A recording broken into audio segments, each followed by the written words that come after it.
What's up, everyone? Welcome to Program Your Remote. Today we're going to take a look at how to replace the battery in this Toyota remote key fob.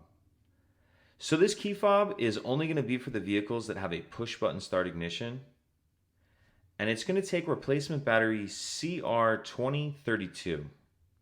I'll put a link in the description box of this video to where you can purchase these batteries if you're in need. The first thing we want to do is remove the emergency key that's in the bottom of the key fob. That's done by pressing this button here, and then the key will slide out like that. Now if we take a look at the bottom of the fob, near where we just pulled that key out of, we see this slot right here.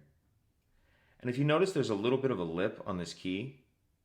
What we want to do is stick the key in that slot, and then we're just going to twist it like this, like we're opening a lock. And as we do that, it'll pop the shell apart.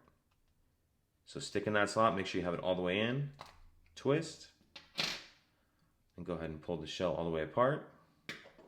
And now we see our battery right here.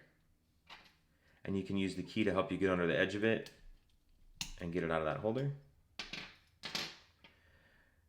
Grab our new battery, and we want to make sure that we're installing that with the plus side up, like that. And go ahead and snap the two halves back together. These buttons are just sitting in here, so if they move around on you at all, just make sure they're sitting down in there, and you have your board seated where it needs to be. Then go ahead and snap the two halves back together, slide our emergency key back in, and that's it. Pretty simple. If you have any questions, please let me know. If you could take a second to like and subscribe, it helps us out, and I'd appreciate it. Thank you.